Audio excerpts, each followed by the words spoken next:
Lee Sin has been one of the most popular and strongest junglers in both solo queue and competitive play for a while now.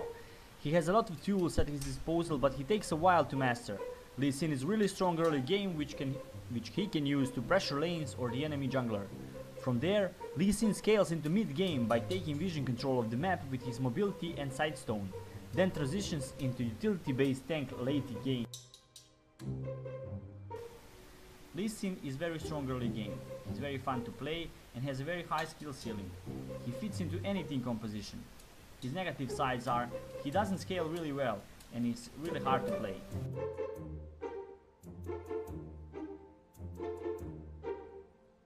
As far as skill sequencing goes on Lee Sin, always take Q at level 1 and max it first while taking E and W at levels 2 and 3.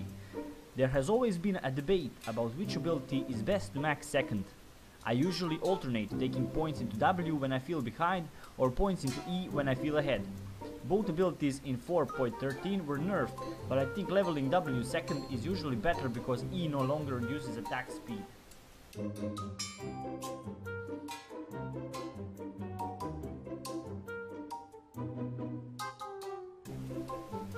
I use 2190 Masteries for Lee Sin, which accents his early game strength by giving him more damage from offense and a bit more survivability from defense.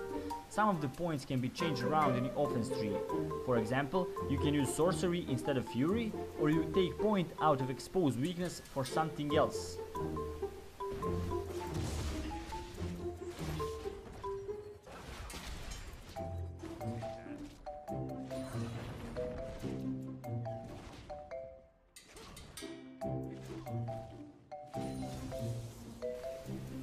For runes, I use Greater Mark of Attack Damage, Greater Seal of Armor, Greater Glyph of Magic Resist and Greater Quintessence of Attack Damage, which is a standard page for any AD jungler.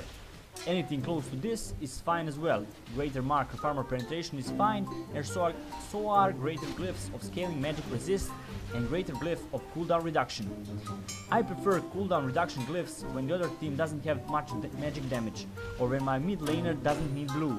The reasoning being that with 20% cooldown reduction, 10% from Ranger's Trailblazer Warrior and 10% from Druid's Masteries, Lee Sin runs out of energy if he spawns all our abilities.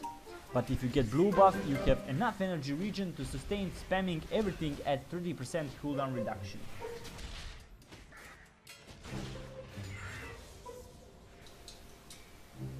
And now the fun part, how to play Lee Sin. Early game.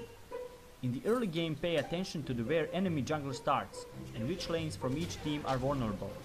If the other team's top laner looks gankable, then start on the buff closest to your bottom lane so you can show up top at level 3 with double buffs. If you think it's likely that your top laner is gankable and you see that their jungler started on the bottom buff as well, you can always hide in the bush and look for a counter gank. If you have a really good jungle matchup, aka most champions other than Lee's, then feel free to counter jungle the other jungler by fighting the other jungler and taking his camps. It sets them behind and takes pressure off your lanes because you have vision of their jungler. Mid game. Mid game is the period of time when you have Ranger's Trailblazer and Sidestone.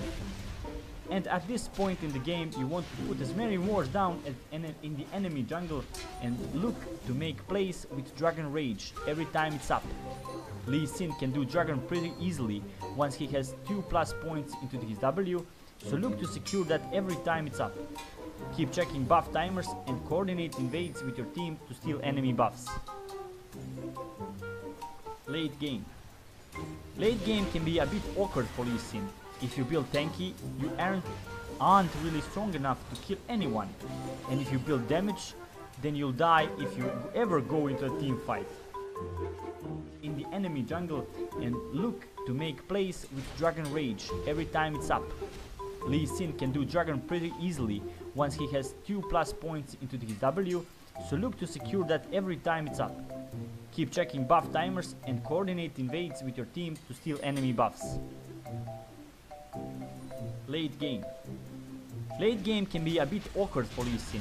If you build tanky, you aren't really strong enough to kill anyone, and if you build damage, then you'll die if you ever go into a team fight. The most useful thing for Lee Sin to do in team fights is to either kick one of their carries into your team or peel for your carries. Try to apply your E as many people as you can in hope your carries are strong enough to win the fight.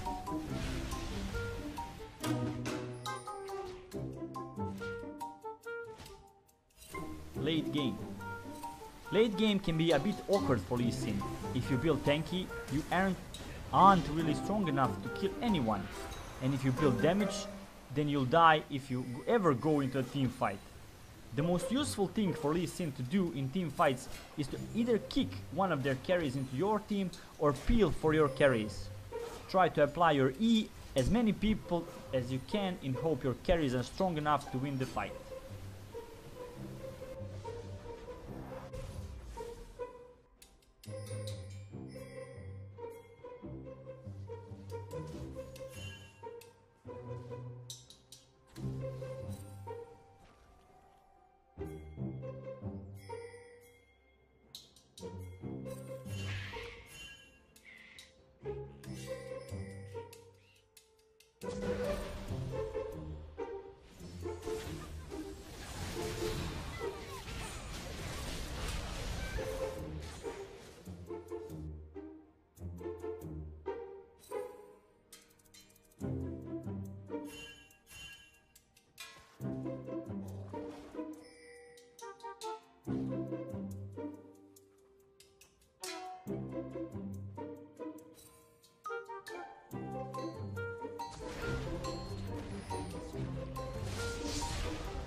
Thank you for watching my Lee Sin video.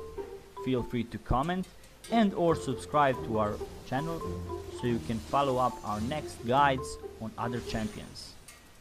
Thank you, Summoner, and we'll see you in the game.